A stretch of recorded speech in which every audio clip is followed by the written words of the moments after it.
So thank you everyone for coming. I just want to make a couple logistical announcements first.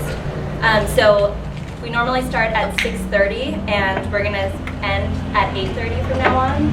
So the talk an hour long, and then we'll have an hour or so for conversation afterward. And then I also wanted to let you guys know about the new website, which is written up here. I don't know if anybody's seen it, but Adam did a great job. So all of the presentations are going to be videotaped and they'll be available online. So now I get to introduce Matt, and I've thought about it all week, what I could actually say to introduce the person that needs no introduction. I think it's a great topic, and there was one sentence in his abstract about that philosophy starts with soul, and it's a great comment, but it also really embodies how Matt feels about philosophy and what he really brings into his relationships and into his studies. So I'm really excited to hear what you have to say.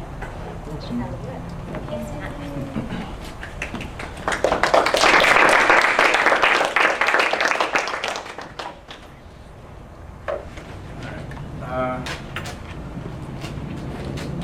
I had a presentation planned originally that was going to be about spiritual ecologies and transpersonal knowledge and all that, and that might work its way in, but I have to thank Sam for his presentation 2 weeks ago, because he inspired me and challenged me to rethink the way I think. And I know you like etymology. There's the relationship between thinking and thanking, right? In German and in English. And I also wanted to thank you for a comment that you made right at the beginning of your talk. It's about integral philosophy. What is integral philosophy? And my talk is what the task of philosophy is, so similar themes. And you said that it would be a bit audacious to say what you think philosophy is. And because I'm thanking you because you've inspired me so much that I'm unable to resist my own desire to say what I think it is, even though we all have influences, and some of those influences will come out in my talk. I think I'm trying to tackle this question for myself with a sort of childish innocence, and I think I can refer to Nietzsche's thus spoke Zarathustra, where he sort of has this three-stage series of metamorphoses where you begin with the camel, and the camel is the one that sort of carries the weight of their tradition, is willing to kneel down before tradition, and wander through the desert with the weight of the traditions of the past. And then Nietzsche's not really satisfied with that, and he says the next stage is the lion, and the lion says no to tradition and wants to assert its own will, and be very courageous in the face of years and years of tradition. But then there's a third stage, which is the child, and it's in the spirit of the child that I want to try to convey to you what I think about thinking. Philosophy has something to do with thinking, and so take what I say in a lighthearted way. I don't know if I'm right. I barely know what I know. I mean, thinking is always done with this imaginary background, and there's an unconscious abyss from which all these ideas arise that I am beholden to as much as anyone. So that said, in the interest of full disclosure, I wanted to pass around the transits right now, because if we are sort of embedded in a spiritual ecology, then this sort of information is very important. And it's not information. I mean, it's a true ecosystem that we're within. So I made this chart after I had already sort of fleshed out the basic points I wanted to cover in my talk, and the Mars-Venus conjunction in the sky is right on top of my Pluto in the 5th house, and the Sun and Moon, the Sun transiting is right on my Moon, and I think these transits are significant because basically going to talk about philosophy in relation to sex and death. And I think this, especially this Pluto transit, is very interesting. But just pass it around if you're interested. Okay. So I'm going to be responding to what Sam talked about 2 weeks ago. And he laid out this definition of philosophy, because basically what philosophy is about creating concepts. And the concepts are basically, they're events, and they cause things to happen in the real world. You've heard of them as vibratory resonances, which summon forth certain kinds of people, certain kinds of worlds, certain ways of being and knowing the earth. And I'm very sympathetic to this idea, but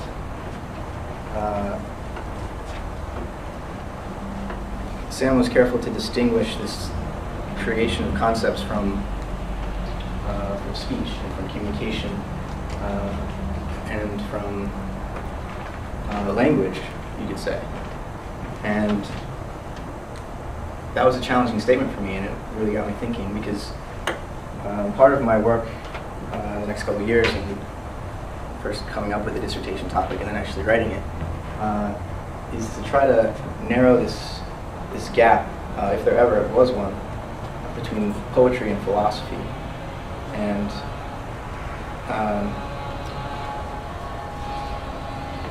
after Sam's talk, I asked a question about this, about the relationship between poetry and philosophy, and Sam gave us there was that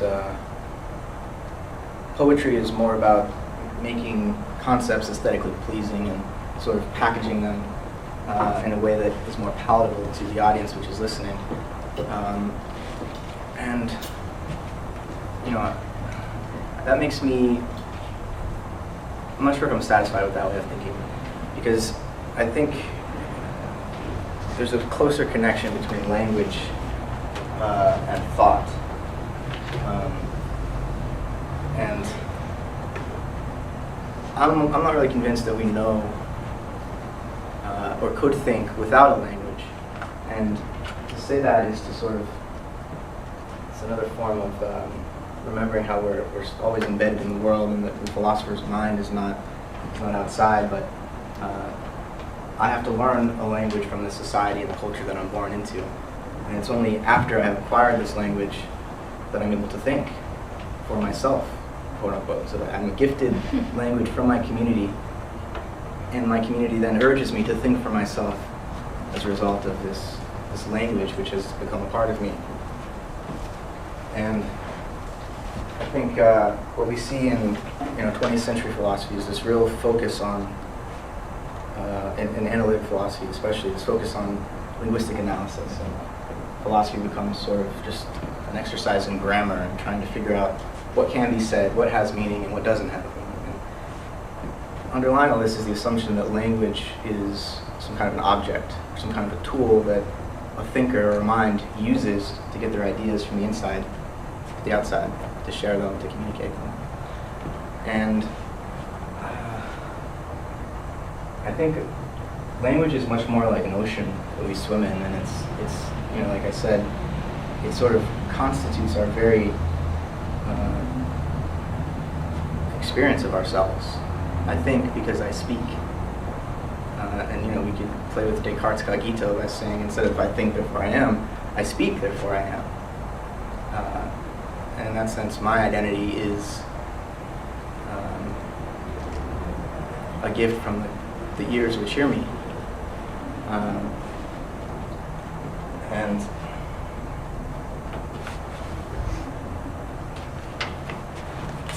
I want to read a few lines about this relationship between thoughts and speech from a poet that Adam actually introduced me to, Octavio Paz. He wrote this book, The Bow and the Lyre, the poem, the poetic revelation, poetry and history is the subtitle. He writes that the history of man can be reduced to the history of the relations between words and thought. And he goes on to say, he makes a very significant claim. He says that one frequently forgets that, like all other human creations, empires and states are made of words. They are verbal acts.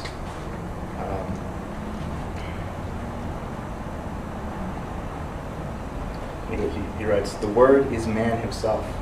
We are made of words. They are not our only reality, or at least the only testimony of our reality. They are our only reality, or at least the only testimony of our reality. There is no thought without language, nor object of knowledge either. The first thing man does in the presence of an unknown reality is to name it, baptize it. What we know is the unnamed. What we know not is the unnamed. All learning begins as the teaching of the true names of things and ends with the revelation of the key word that will open the doors of wisdom for us. We cannot escape from language." So he says all learning begins as the teaching of the true names of things and ends with the revelation of the key word that will open the doors of wisdom for us.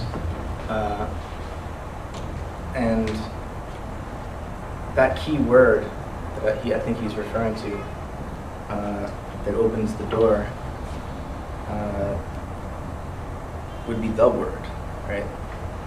The logos. And I'm going to say more about that in a moment. It's really, I think, all of philosophy, rather than an attempt to know the true world, which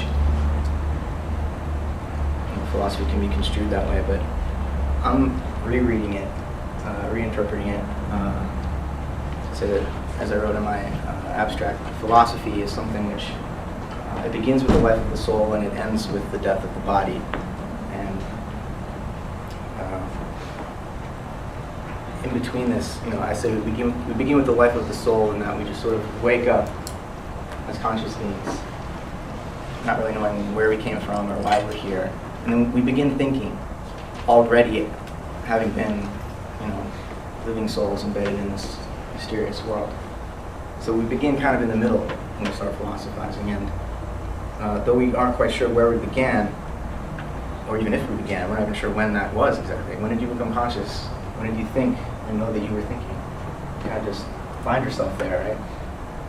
So we can't know where we began, but we can kind of know at least that there's some kind of end or some kind of threshold, and that's death. And philosophy, I think, and I'm aligning myself with the Platonic tradition. I'm not really afraid to say it.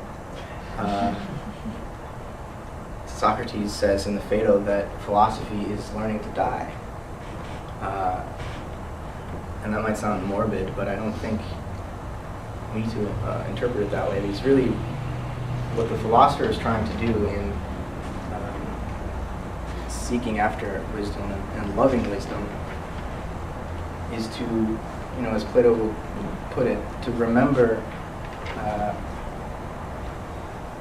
our existence in eternity before birth, so that we will no longer fear what happens after death.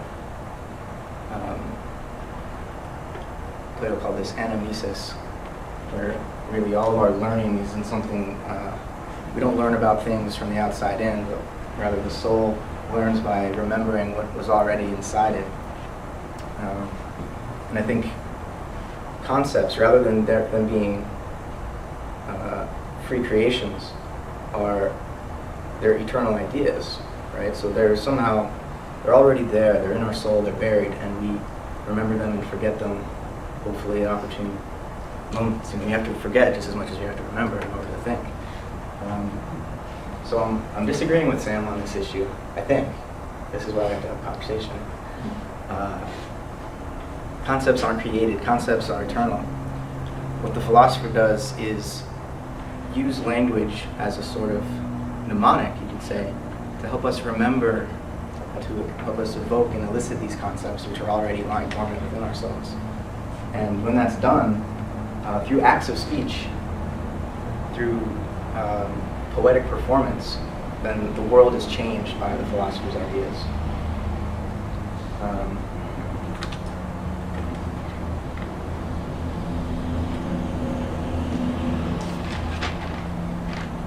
So my basic thesis, if I could sum it up, would be that philosophy is an autoerotic inquiry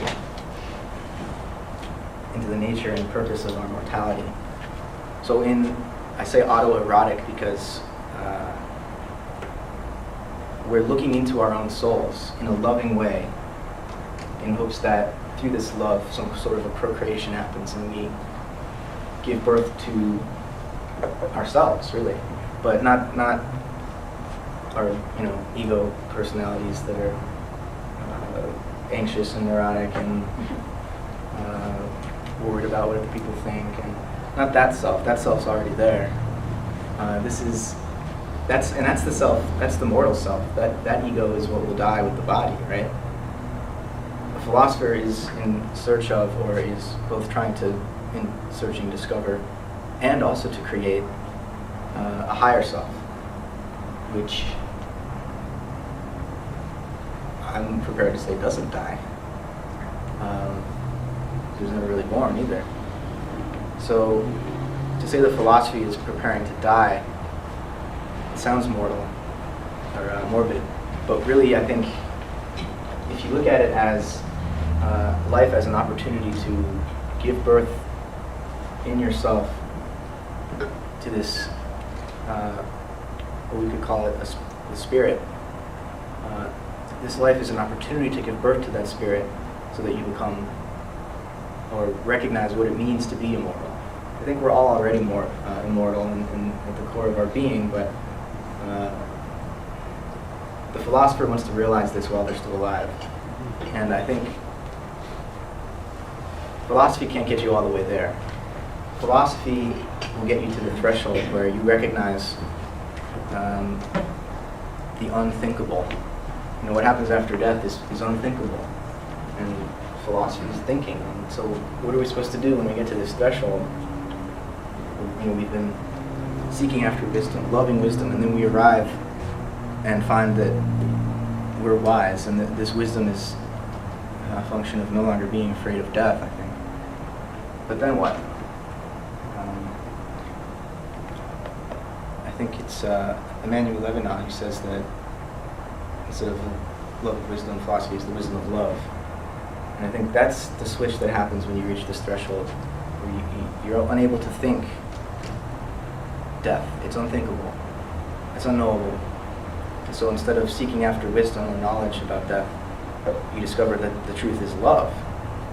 And you sort of, at that point, in a sort of bodhisattvic transformation, no longer being concerned for the mortal ego, you become a bearer of a spirit which is immortal, and a teacher who wants to share what that spirit has to say. Now,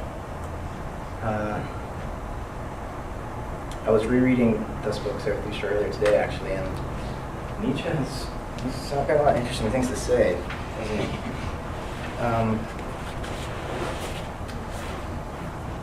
He says, man is a rope, and you have to excuse all the pronouns here. The human is a rope, fastened between animal and overman, a rope over an abyss. Now, I think our animal nature is like, that's the life of the soul, right? Where we're just thrown into it, kind of mysterious, we don't know how we came to be alive. And then the overman is our facing of mortality and reconciling ourselves to the death of our body, but living fully anyways. But I think that the philosopher is, or philosophy itself is an attempt to sort of walk this tightrope and to see the human being as a sort of transitionary creature, so like halfway between animal and angel, I think is what's exhilarating in a sense, because it's easy to think that we've arrived at this pinnacle and there's no further evolution, but I think once we've reached this threshold, where we can no longer think, we can no longer have knowledge of what happens after death, and a certain release happens at that point, and that release frees us to, instead of worrying about the afterlife, we recognize that really the whole point is what we're doing here on the earth.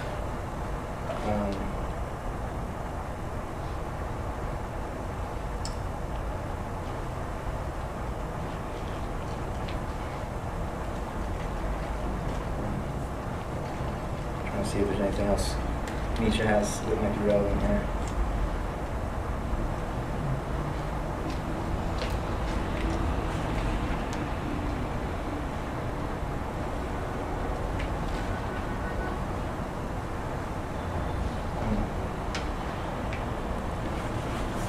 Nietzsche writes,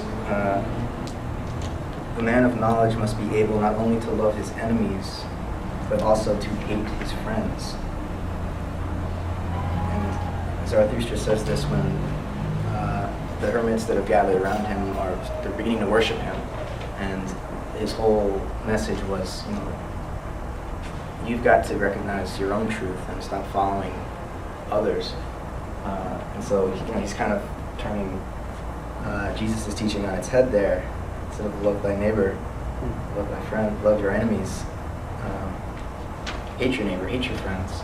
And I think,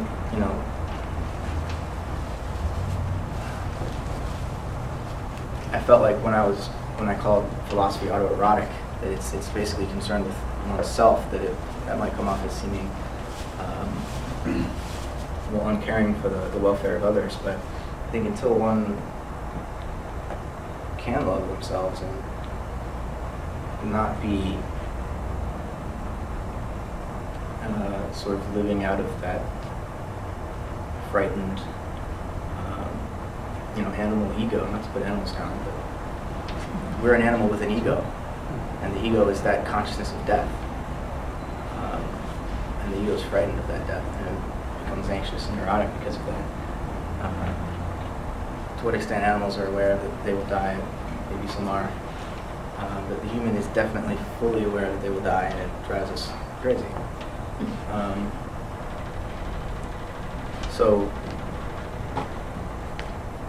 if one remains in that sort of frightened egoic state and then loves others from that perspective on the world, it's not really a love, it's what, it's kind of bands to what Nietzsche called slave morality, where when we huddle together in our fear, we somehow feel safe. But Nietzsche is trying to get us to go beyond that false sense of safety, to fully recognize that really there's nothing to fear, at least not for this higher self, which you recognize when you sort of accept that thinking can never provide you with the truth, ultimately. Because the truth is not a cognitive thing. It's not about knowing the essence of everything. The truth is, the truth is love, right? And I think there's a sharp difference between Western philosophy and then Christianity, though they've always sort of been, or at least for the last 2,000 years, been interwoven at points. The Greek philosopher is interested in what is true, whereas the religious person, the Christian, is interested in who is the truth. And this idea that God is love is rolls off the tongue pretty easily, but it's pretty profound also. So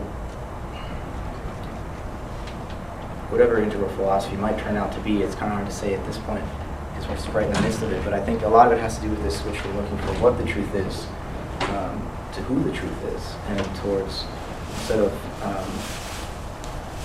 a desire for knowledge being what moves philosophers, it should be the practice of love, the wisdom of love, which moves philosophers. And if that is the case, if it's this wisdom of love that's moving our efforts to think of the world and to know the world tactfully, to know it gently, to let it be what it is and show us what it is without trying to master it.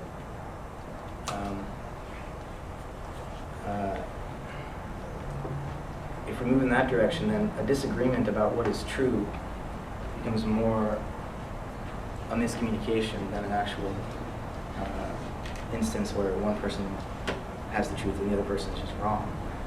In a sense, what integral means would be that everybody's right. It's just a matter of finding out where and how and why you're right. And you can't do that unless you're willing to communicate in a loving and open way. Or you haven't decided on what the truth is, because you know the truth is the truth has a personal nature, and if you can't respect the truth or what another person has to communicate with you, then you're missing the truth, and you get caught up on the content of the various whats that they're trying to utter instead of who they are. And so that shift from what to who, I think, is a big part of what it would mean to be integral in our philosophy.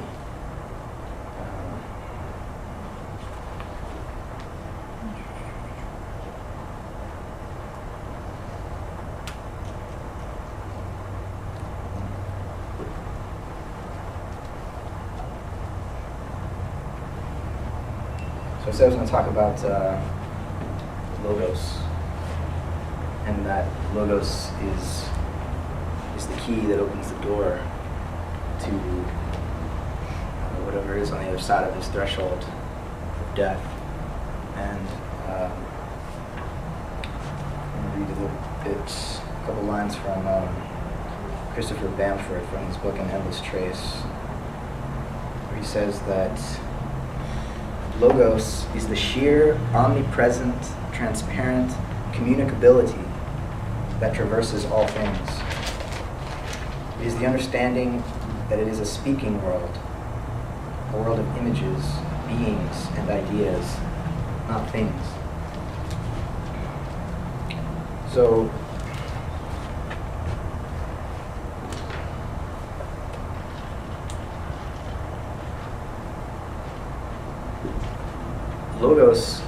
the logos, I mean, when I first read this word, I tried to find a definition for it, and I discovered that it basically means everything. I mean, it can mean the intelligible, it can mean speech, a statement, discourse, logic, reason, mind, Christ. It's just so full of meaning. It means meaning too, right? And I think it has an important role to play in philosophy, because if there is a truth that can be discovered by searching after essences, trying to know what a thing is, we approach that, I don't know if we're going to arrive, but we approach that through discourse, through speech, through talking with one another.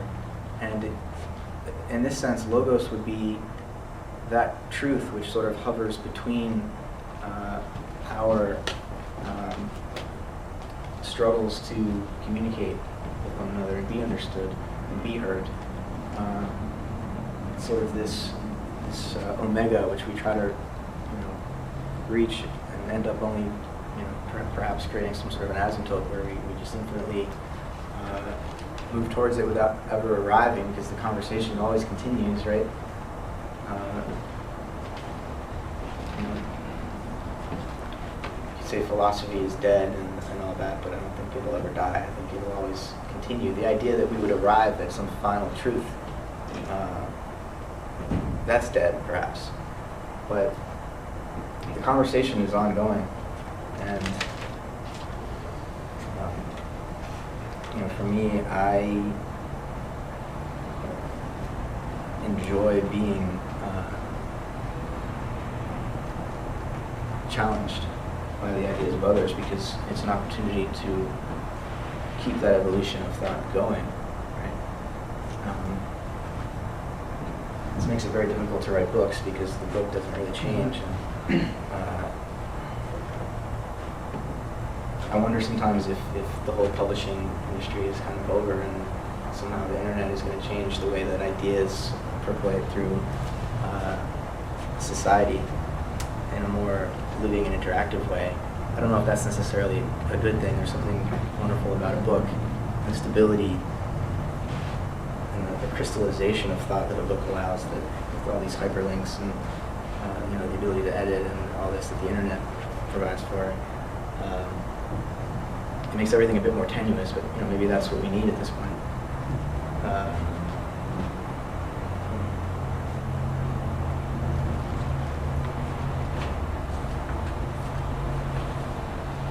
See what Rilke has to say. One of my favorite poets. This is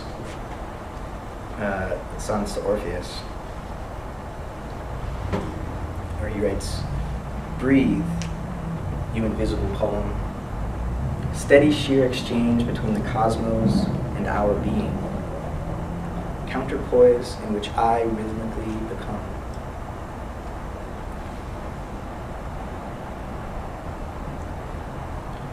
I read this because this line, steady sheer exchange between the cosmos and our being, he's basically saying poetry is what steadies the exchange between our being and the cosmos, or just speech. I think speech is always poetic. And if there is a creative act that the philosopher or the philosopher poet is involved in, it's speech. And when Sam said that concepts are events that have vibratory resonance, they sort of permeate or move out into the world and then change it. I thought, well, but that's only when the concepts are spoken, right? Or written. But writing is ultimately grounded in speech.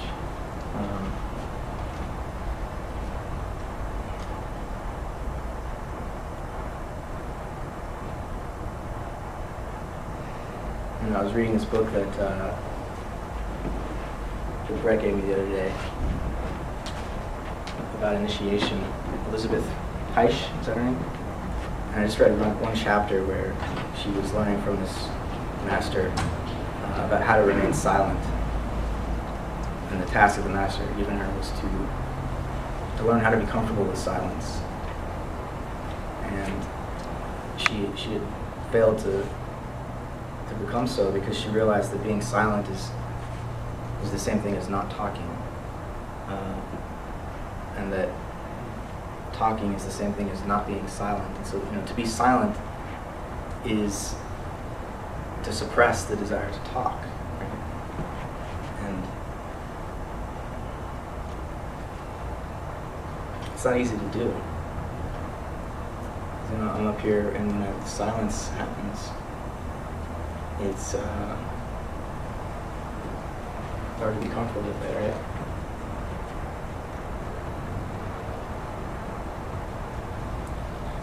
All the possible concepts, they're there in the background, remaining unspoken, and then in some unconscious way that I don't quite understand, they rise to the surface and are given vibratory resonance. And then the concept in this way becomes an opportunity for us to share what you could call a common field of feeling, which is how I think I would tentatively define a concept as a common field of feeling.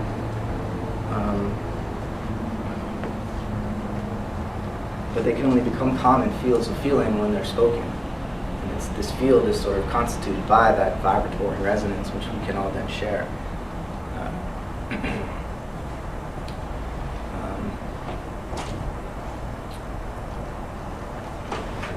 So in a sense, the task of philosophers is to create new fields of feeling that can be shared. And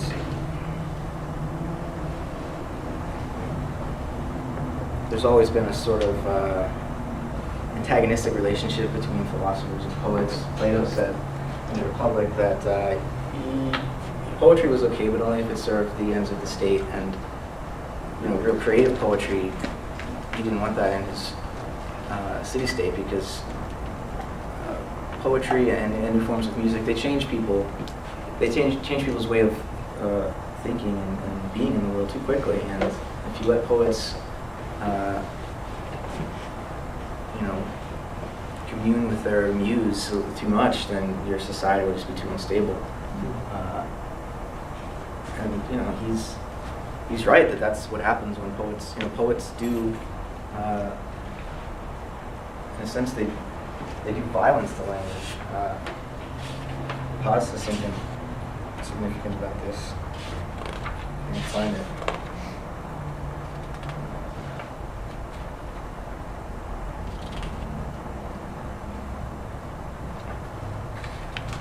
Poetic creation begins as violence to language. The first act in this operation is the uprooting of words. The poet wrests from them their habitual connections and occupations.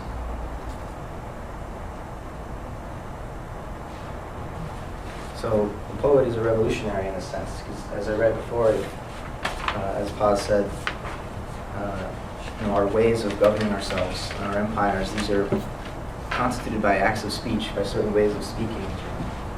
The poet comes in there, throws a wrench into that established way of thinking, and we've got something new. But I think, although there's been this sort of antagonistic relationship between poetry and philosophy, that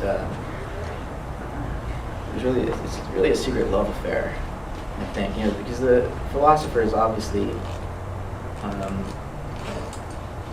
in some ways in love with language. They love to talk. They love to be heard, even when they love to talk, even if no one's listening, right?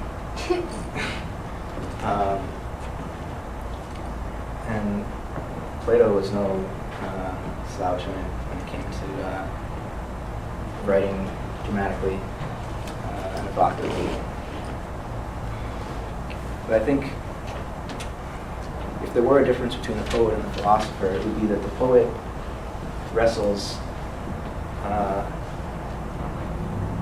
ways of speaking and wrestles linguistic forms from the unconscious without really. They do this without, not really willfully. It's almost like they become possessed, and something channels through them, and this beautiful poetry is the result of this possession by a muse or what have you. And if the philosopher has anything to add to this, to the normal way that poets get their inspiration, it's to bring to the surface what the poet is doing consciously, to make conscious what the poet is doing unconsciously. It can never be completely conscious. But if the philosopher has any work to do other than self-discovery and self-creation, I'm not quite sure which it is. It's kind of both, and maybe it's nonsensical to say that, but if what I'm saying is making perfect sense to you, then I'm not being a revolutionary speaker, right? It should be challenging, and to say that the self is created and discovered at the same time. What does that mean? I'm not sure. It's nonsense, really. But there's also a deep truth in the paradox. But if the philosopher has any work to do besides discovering or creating the self,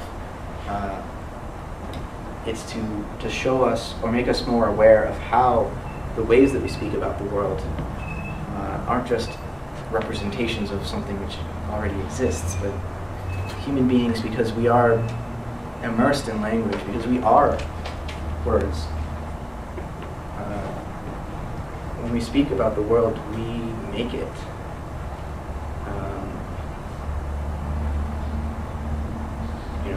Which is not to say that if I said, you're all getting free cars, that's what's going to happen. It's not that simple. But the way that we talk about language, for example, if we think of language as an object or a tool to be analyzed, broken down and reduced to its, its morphemes and its parts and its grammatical structure, we end up killing it. And we're having this crisis of meaning in the last century and nihilism, and perhaps it's because we've deadened our language and tried to treat it in this overly rationalistic way. And what needs to happen is that we come into a far more intimate relationship with our words, with our way of speaking.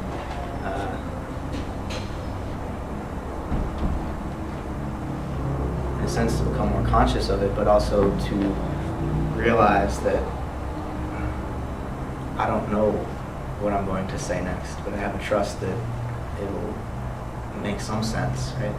So having a sense of trust in that logos or that truth which sort of floats between our conversations, and if we're diligent and stay focused, that this truth that's sort of in between our conversations will lead us in the right direction if we trust language, rather than, I think, with linguistic analysis, we're not trustworthy of language at all. We think that it's always leading us astray, it's always making things up, it's always lying to us. You end up without any meaning if you do that.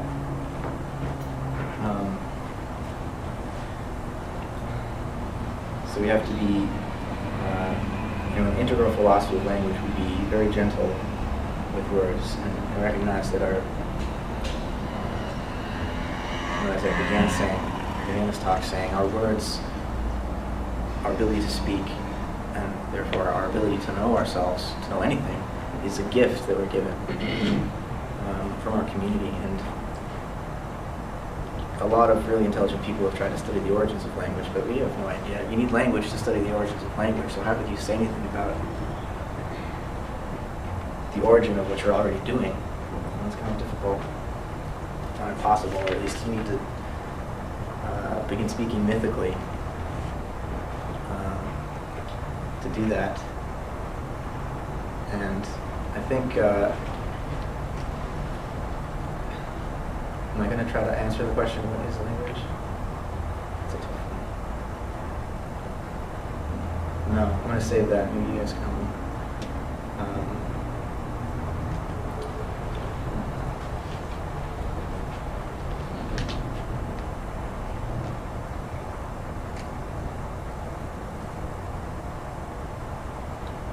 So, philosophy begins with the life of the soul and ends with the death of the body. And our task while living is to face the fact of our death squarely in the face, and then to recognize that in some sense it's already happened, in the sense that death represents the unthinkable. Every day I think a lot. I don't know if you've noticed, but every day I come up to this threshold where I cannot go beyond. I cannot think that. It's just a given. It's there. Like where the sensory experience of my body comes from. Where is the source of that? I don't know. That's what I begin with, and I think about that. So we're surrounded by the unthinkable all the time, which is to say that death, that threshold beyond which we cannot think, it's everywhere. It's inside of us right now. And recognizing this way that the life of the soul and the death of the body, these aren't like two separate steps. They're both always implicated in one another.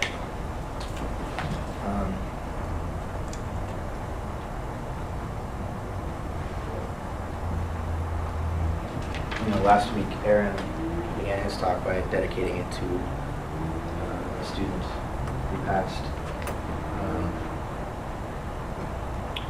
spring, and death always brings us sadness, and as it should, because we're losing the ability to participate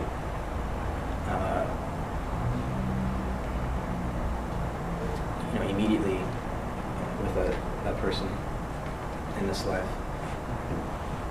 But on the other hand, death could be the opportunity to love someone in a more unconditional way than you often are capable of when they're still alive.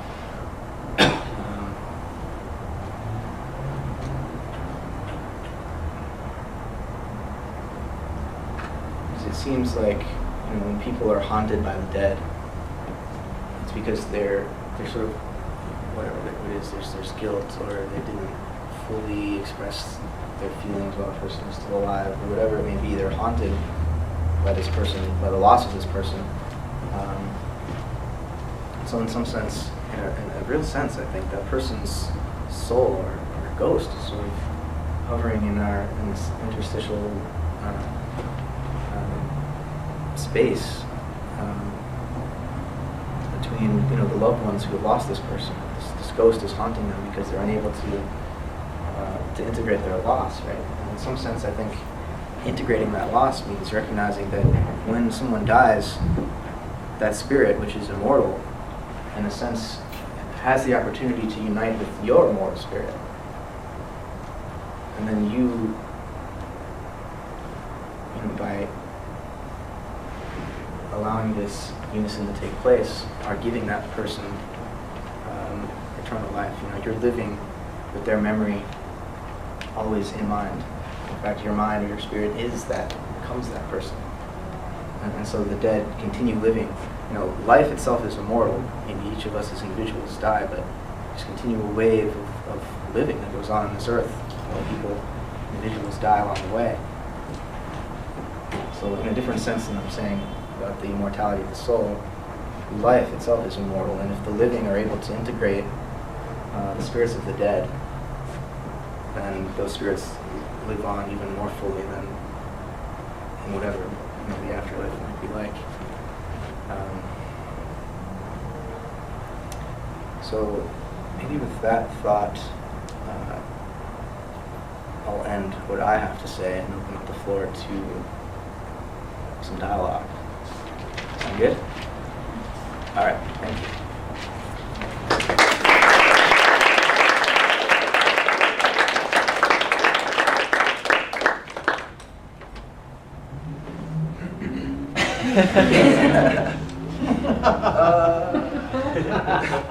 Sam?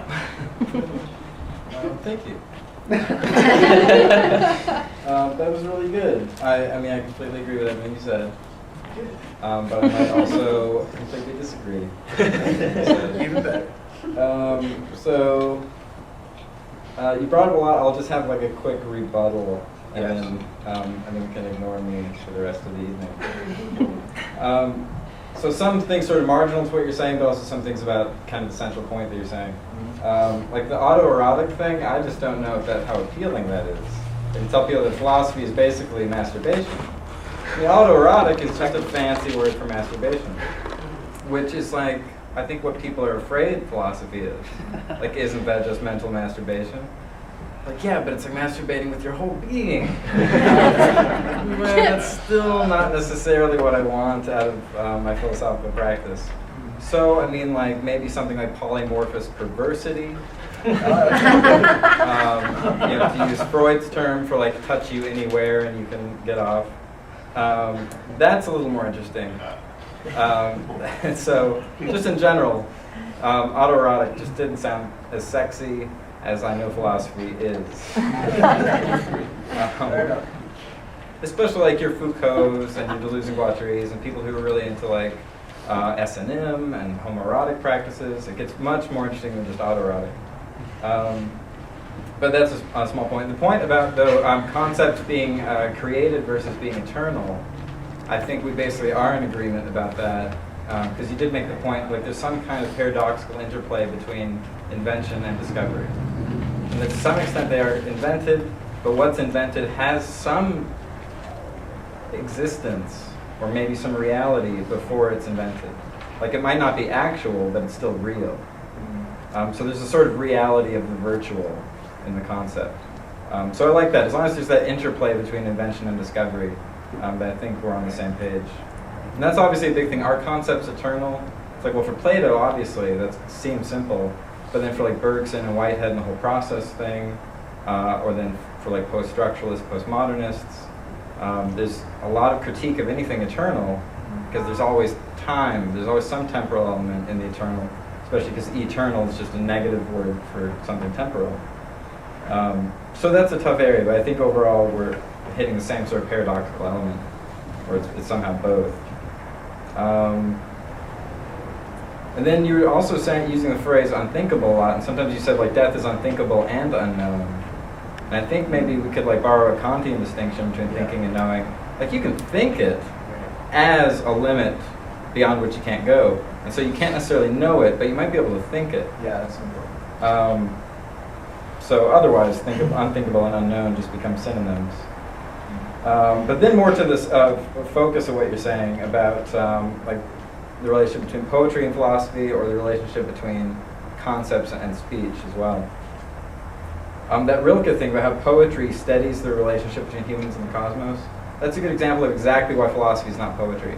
It doesn't want to study anything, especially not something that big. I mean, the whole like gadfly image with Socrates is like, no, you're stinging things, you're upsetting the given order. Right. And even the practice of the midwife often involves some disturbing things, like an episiotomy, like careful incisions that actually create more breaks, more ruptures, to help the process of birth happen. So it's much more disturbing and much less steadying. I think that's one of the ways it's like philosophy is like, good for you, poetry. People need to have their cosmic relations steadied. But philosophy has something else in mind, disturbing the current order to bring about something totally new. Then the idea of speaking, I don't think you need to speak to make a concept happen. An example of that would be like the Situationists in France, where walking was their practice. That was like a philosophical practice. It's like, yeah, but they also talked about it and they also wrote about it. So okay, that might be a tough example. But if you think of like African music and the extent to which their musical performance in trance dance would actually be ontology. They're actually articulating their relationship to being by going into trance when they hear drums. They go into sort of possession state. And so that concept then gets picked up by musicologists and things like that, and they speak it, and they write it, and they talk about polyrhythm, and they talk about trance and things like that. But the concept itself is already a vibratory rhythm. It's that rhythm of like 2 against 3. And that's already a concept for them. So I think to some extent you could say that there's, unless it's like, well, there's nothing outside of language, and then you could say that's a form of logos. But then it's like, well, language has become such a comprehensive term that nothing's non-language. But in that case, I think there's something special about saying philosophy isn't about speaking. That, and so you made the point that, like, cogito ergo sum, we could say, I speak, therefore I am, not just I think. But I think a lot of what I'm trying to say is, I touch, therefore I am. Tangito ergo sum. And that's a more primitive sense of what philosophy is. Like, at its primal foundation, at the very opening abyss from which philosophy comes, it's a touch. And then speaking and things like that might be forms of touching that philosophy can work with. But it's not fundamental to it. So that's my way of just defending the idea that philosophy is a creation of concepts that is basically not linguistic and not verbal, and it happens on the outside of language, where language basically meets the unmitigated chaos of the absolute. A chaos that's beyond chaos versus cosmos. It's like a chaosmos. So beyond the speaking, therefore I am. There's touch, there's sense. So that sense of nonsense. But that's all basically to say that I totally agree with you. I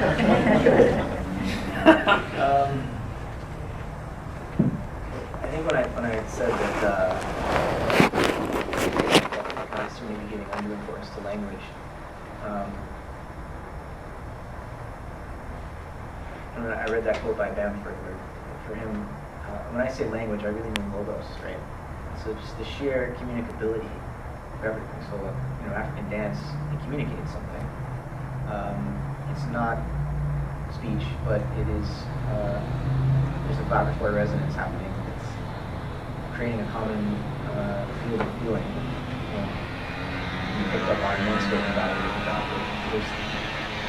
When I say speech, what I was meaning is just this vibratory utterance of whatever kind, whether it's coming from a mouth or a drum or the body.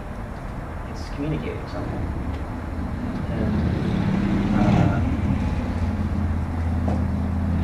I guess I'm not sure what concepts can do absent some kind of communication. Right? Yeah, I think that's precisely the thing, is that concepts function without, it's not about communicating, it's about breaking communication down. It's actually creating a sort of rupture in communication. It's about misunderstanding more than understanding. And then when there's that breakdown, Right. The spaces that the breakdown opens, something new comes through. I wish Aaron were here because he's done this, said this several times. Derrida talks about communications is actually about munitions and has a lot to do with sort of violent confrontation. Just to say that I think I agree with you that in communicating we're trying to rupture one another's sense of certainty and allow some sort of development dialectic to take place. And then I guess, my main fear then is when communication becomes the main term we're using.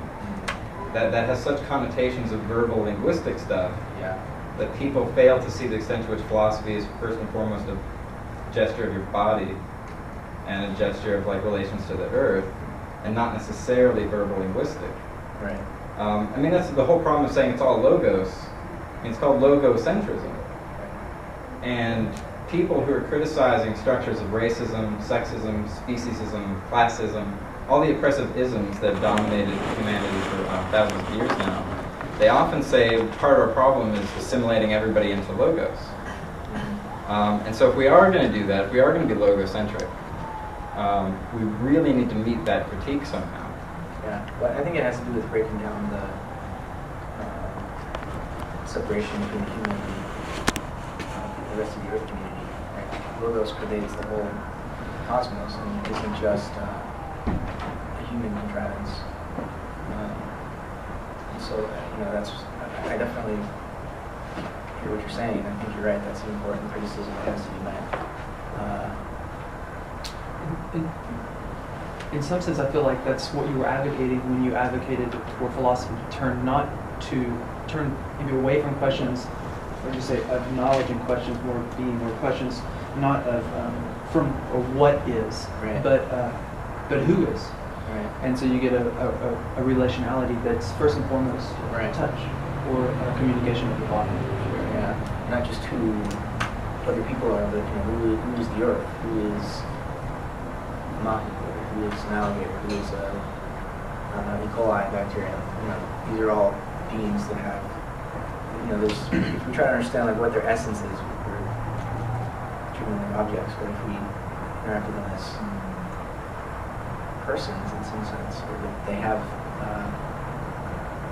an interiority which would deserve being referred to as some sort of who. And I think we're more gentle and we recognize that they have something to communicate. And that it's not just humans that are entering into discourse and having intelligent conversations. That these conversations are going on throughout the ecosystems that are embedded. I'm going to follow up on this because that was my question too about who. So you started off to who with the distinguishing where Christianity asked who. And then when you started talking about moving from what to who, what flashed immediately across my mind was, religious wars. Which who? So now when you're talking about who, you're talking about multiple layers of who from the earth. And I guess what I'm wondering is, in taking some of this kind of conversation or touch outward, beyond our walls, and we're talking about who, how do we expand the who beyond transcendent who's? who's that are supposed to be leaders or transcendent leaders, or and how do you make that change between starting off with who, meaning that's the move that Christianity made, to getting to the who you're talking about? Well, I think this kind of ties into this notion of autoeroticism. The who is you, and if you are able to hold open that space of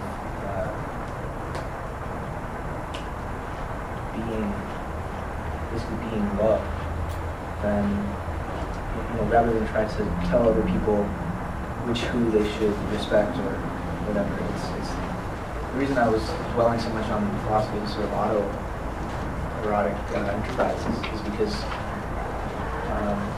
society is an abstraction. It's really individuals, and if individuals can come to some sort of self-understanding or self-realization of who they are, the teaching can't be fostered on people from the outside for it to be true. It just doesn't work. You either end up worshiping it or you end up warring against it.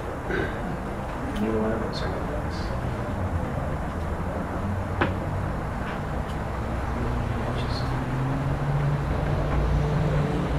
In a sense, everybody who said it, but everyone kind of needs to develop their own religion. Where Nietzsche says somewhere in this book, Zarathustra, that he just gives this long sermon basically, and he says, "This is not the way. This is my way. What's your way?"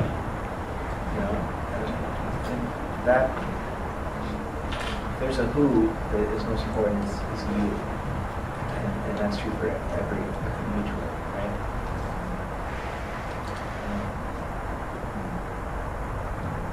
I would hope that would skirt any sense of like an exclusive who that everyone needs to worship. We live in an omnicentric universe, right? And so there are who's everywhere. Which makes it so exciting. We're constantly, in the sense that who is, you do participate in transcendence. Transcendence participates in you in some way, and that's why, transcendence is unknowable, not unthinkable, but unknowable.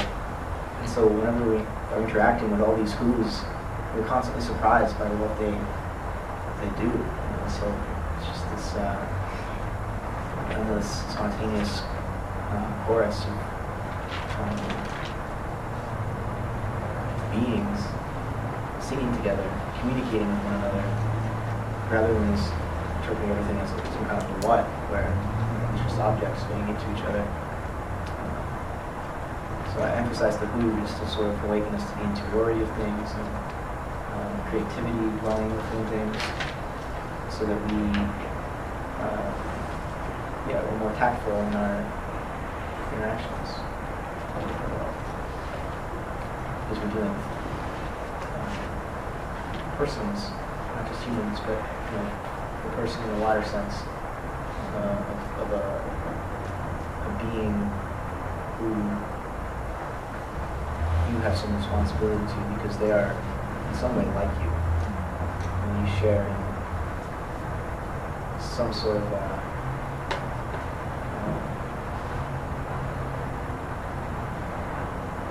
sharing something. I'm not sure what to call it. Did I answer what you were asking? Yeah, a little bit. I feel really aware of how much religious polarization there is in the world. Yeah.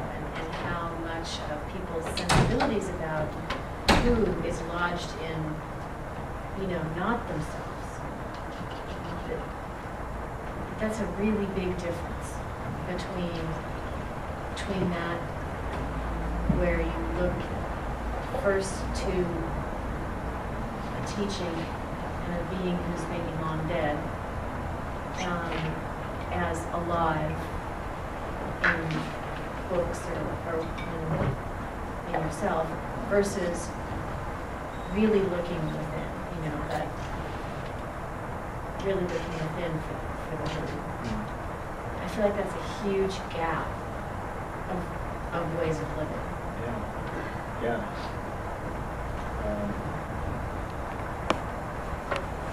it's not the tradition. Like, I wasn't trying to say tradition is not important. It's, in some sense, that we always begin with tradition.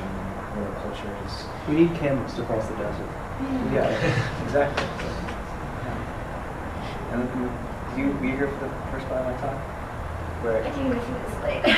or did you hear the part about the camel, Nietzsche's three metamorphoses, the camel, No. for the lion, for the child? I'm sorry.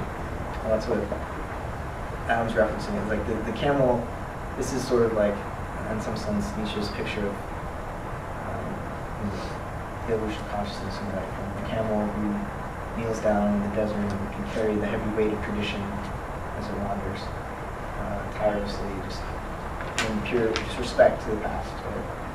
And the lion, very courageous in saying no to the past, and asserts its will and says, I don't want their tradition. It doesn't really do anything else. Whereas the next is the child, who in sort of innocent creativity is able to start fresh. And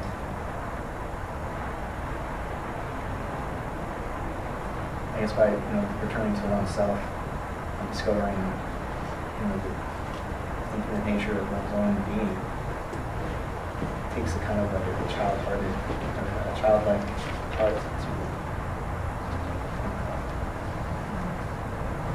to do something that would, the face of it would seem foolish, to just not pay attention to tradition, but to find something new and glorious in yourself.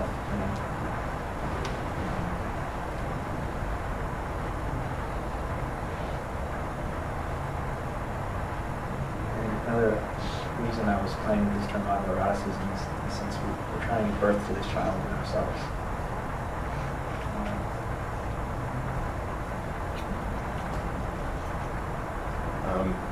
I think it's an important distinction or move that you're making to move from the I what relationship or I subject object to maybe not necessarily a who or referring it to it as a who, but as a thou. Sure. And removing some of the personal relationship, but still allowing for a depth of interiority and at least as much mystery that you find within yourself to be within whatever you're looking at the world. Yeah. And maybe just a way of overcoming that, what you were picking up on the who of all the different religious contexts around it. I think, Martin Buber's whole way of looking at this theology, I guess, is similar to what I was trying to say about, in human communications, logos is sort of helping us to arrive at greater understanding of each other and of the nature of things. But Buber says a similar thing, that God is present when people are having an I-thou relation. God is sort of the unseen third that allows that transaction to take place.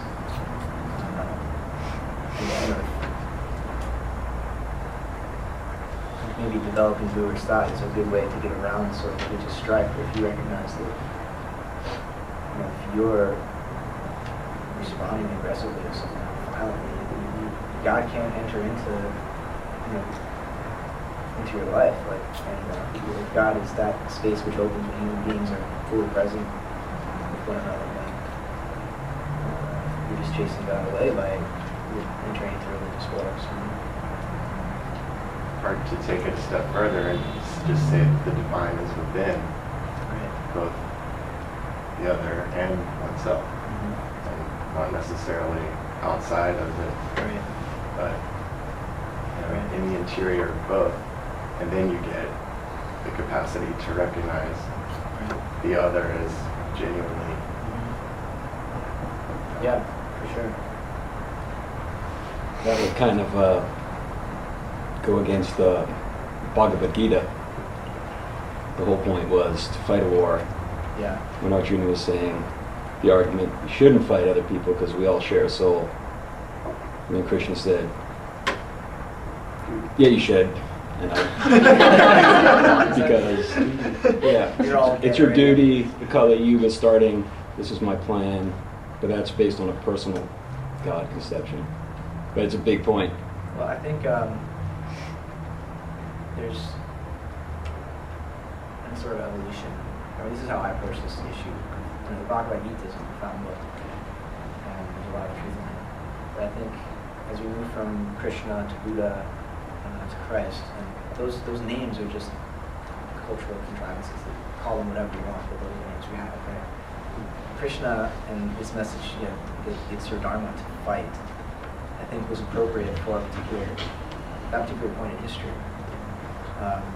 Because for better or worse, and whether or not it was necessary or not, or if there was another way, war has brought us together. And war is what has planetized us.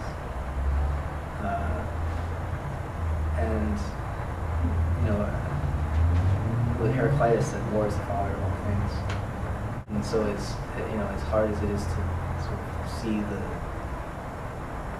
you know, this is a question of the relativity of good and evil, I guess, right? And I think in Krishna's time, there was a lot of unconquered world, a lot of unconquered peoples, and so this seems to be, there's this will to power around, and that's what people do. We conquer each other, we wage war. And that's gone on for thousands of years. But now that we're at this point in history, I don't think there's no more lands to be conquered, no more people to be conquered. We've got weapons that can actually destroy all life on Earth now, most of it. So I don't think war really serves us anymore. So Krishna was a teaching, I think, for, you know, the India of that time. Not necessarily that particular, you know, idea. Yeah, I don't think it's necessarily as relevant as it was. In this age, they say, not fighting, but singing and dancing in the street with the names of God. Sure. Because fighting would be futile since there's no dharma to protect anyway. Right. So singing and dancing, like you were saying, Mm-hmm. that was what Nietzsche said too. Right. I don't understand how you can say that there's no lands to be conquered and no wars to be fought, when clearly conquering and reconquering is, you know, sort of the platform from which we remove ourselves and Yeah. have conversations. I guess what I meant is that if the wars of the past did anything good, it was that humanity was able to call itself human. Like, it wasn't just this race versus that race. But it was at that point. Now we can look at the whole planet and say, yes, we're all human beings. And now that war has accomplished that, why would we keep doing it? You know, that little bit of good, or that lot of good, came out of this really evil thing. But to continue it now is just evil. There's no more good that can come of it. It seems that sort of agenda proceeds from sort of an assumption that we still share, and that, you know, has been espoused in this room already, that it's only until we find what we share that we can be peaceful to one another, or something like this. It's only until we agree that we're the same that we'll stop fighting with one another. And that's I'm not convinced that that's a universal impulse. I am convinced that particular cultures mobilized with certain kinds of technologies, certain kinds of ideological systems that drive those technologies, do believe that until all is integrated, no peace will reign, or something like this, you know? And I can't come up with either a logical or intuitive argument for why sameness is a requisite for justice at all. And so this idea that, well, war ultimately united us in our sameness and discovered, you know, with humanity seems like, you know, almost an even darker move than the war itself, that, you know, is now you're annihilating and extricating at the same time, you know, rather than just annihilating. Now you're committing genocide and absolving genocide. Okay. It's a war of anarchic freedom. Go to war instead of free people. go to war against people to free them. Well, I mean, it's like it's in San Francisco. You know, it's like, well, what kinds of people are we going to give rights to under a system that has freedom of equality for everybody? We have to determine what are the kinds of people who are going to have rights when we already have this idea that everybody has equal rights, and yet that's an idea held by people who only assume that by all people we mean certain kinds of people. Well, I mean, I don't think to be human is to be the same. Let me help you get an analogy. Human is from humus, which is earth, right? Is that Latin, humus? I think it's Greek. Yeah. So to be human just means to be on earth, to inhabit the earth, I guess. But yeah, I mean, I hear what you're saying. I didn't necessarily mean that it's a good thing that we would all become the same. It's a good thing that we would recognize our common home, at the very least. And But then, the home itself is not common, right? Because it's not. The home may be sort of situated physically in a certain place, but the way that home is distributed is not the same. And at the end of the day, that might be more important than whether or not we actually physically in the same place. well, I don't think we're quite there yet now. You know, the human, the earth dweller, is still, it's a potential that we have. I don't think we're there yet. So maybe I shouldn't have said the wars are over. I think there's a few hundred of them going on, actually. Sorry, it's getting a little optimistic. The war to globalize is over. Now the war to stop the wars that started the globalization have begun. I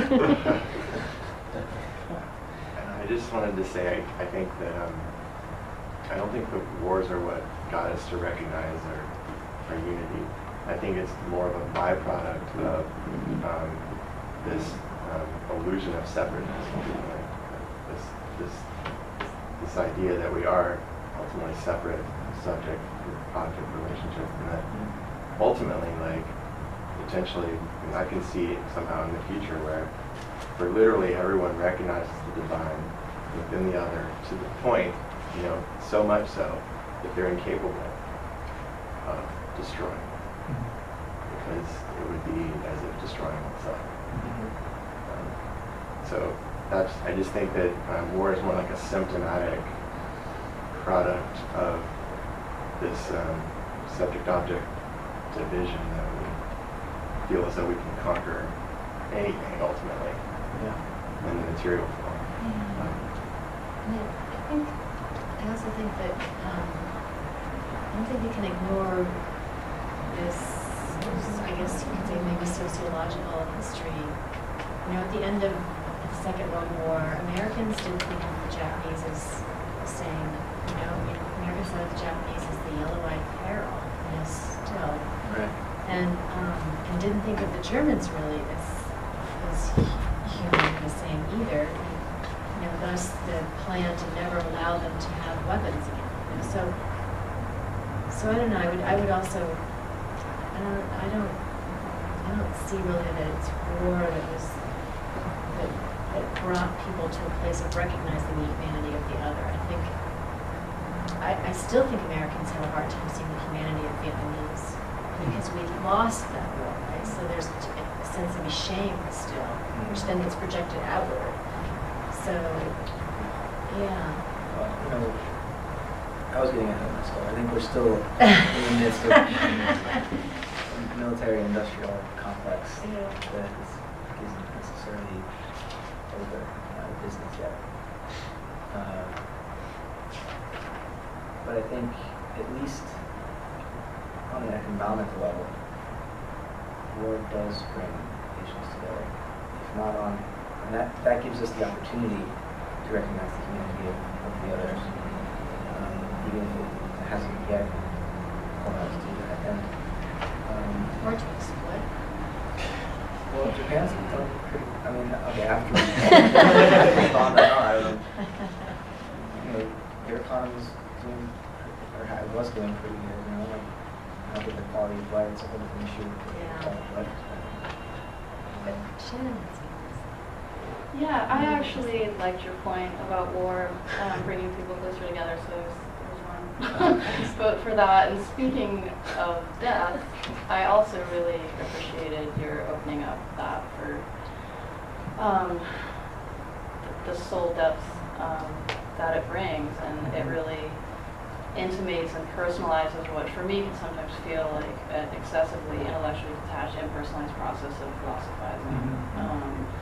And having lost a lot of people in the last couple of years of my life, and talking to Aaron and considering whether or not I wanted to come to PCC, that was one of the things that he and I had a really amazing, profound exchange about our experience of losing friends recently. And so he talked to me about the loss that I'm assuming he referenced at the beginning of his talk last week, and he actually said the words to me, PCC is a good place to die. And yeah, my Pluto dug that. I don't know, other people might be freaked out by it, but I was like, wow, definitely like 20 extra points on like the pro column for me from the PCC, because I think death is one of the most intimate experiences that we can have, both with the dead and with the living. That we grieve the dead with. And I love your point. That was so validating for me, and I just came to the same conclusion myself, that death can actually allow for an unconditional love that living often can't. And that's an active relationship that I'm having with my dead right now. And the grief is in, you know, our human limitations that are suddenly lifted, you know, and just, it's just infinite possibility for me of like pure, unadulterated intimacy with them and whatever other dimension they're in right now, and accessibility that I didn't know existed. So, yeah, so it's really meaningful for me that you brought that up. Definitely representing that Pluto Scorpio 5th house, love it. And I want to ask you, you talked about another thing I totally agree with you on, but I'm just thinking philosophically about that truth and God are each love. But I always come back to this question, like, and I'd ask you, like, do you personally have an operational definition of what love is?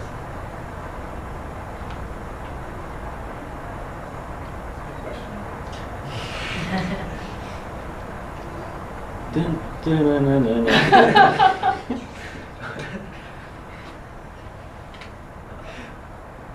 love. Well, there's eros, and then there's agape. We use the Greek terms. Eros would be sort of the desire for an object because of what the object purportedly possesses, or it's a desire to possess, basically. Eros. Which I think eros. That's what. That sort of love is what initially drives the philosopher. Knowledge begins as an object within you lack, and you want to try to acquire it. And you have this desire, this eros to acquire it. And then agape is unconditional love, which means that in some sense it's autonomous. So when you recognize that you have unconditional love for someone, it's not like you just began loving them that way. That had always been the very constitutional factor that allowed you to, but it was present always. So love, in some sense, is the glue of the universe. Or, unconditional love. It's what holds everything together. And I really like how Teilhard draws an analogy. It's not even an analogy. He's literally saying gravity is love in its most primitive form, primal form, perhaps. What would hate be? Electromagnetic radiation? Well, there's always the polarity. And I think the polarity comes in with this other, with Eros. That's, Eros has an opposite, which is hate. Agape doesn't have an opposite. Or so I claim. Is that, but I mean, do you want like a simpler definition? I mean, it's hard to. Yeah, I'm interested, because it comes up a lot, I mean, in classes where people, Yeah. you know, come to definitive conclusions about evolution and you know, coming down to love, but what, you know, we have to have an Love. operational definition that we can agree upon to even know what that looks like. I mean, for, you know, like in Sean's class that I sat in on, I said, you know, it's like to people enacting the jihad, strapping a bomb on their back and going on a suicide mission is an act of love, ultimate act of love, actually. I don't think most people in this room would agree with that. Maybe they would, I don't know. So that's why I'm just trying to be totally open to how people experience that. It's certainly not very evolutionarily advantageous to strap a bomb on yourself and blow yourself up. Not Darwinianly advantageous, but maybe. It might be, who knows? if your whole breeding population benefits from you blowing up. Identity is so thoroughly wrapped up in your community. Depends which context you want to go on. Yeah. We can spin that one any way you want. No, I just mean if everyone had that trait. If everybody. Yeah, that's. But that might be when you good say for traits everything advantageous- else. Yeah, when you say traits advantageous, I think every being could have that trait. It would help each individual being in the collective. I don't know, operational definitions of love, autoerotic philosophy, something like not sensual about it. Well, you know, That would be a key thing that I would want in love, some kind of, you know. I want to get back to her suicide with bomber lover. Because Suicidal bombers. Nietzsche said, if Very the interesting Christians, kind of love showing up in the room. he said, if the Christians really loved us, they would burn us at the stake to save our souls from eternal hell. If they really believed you're going to go to eternal hell, their real love would motivate them to burn you so that you wouldn't go to hell forever, because a few minutes of burning is a lot better. That's what Nietzsche was. So your point, which just sounds twisted, he made the same point. Yeah. Well, I could say something about suicide bombers, but I already said something pretty controversial about war, so maybe I should. But a very similar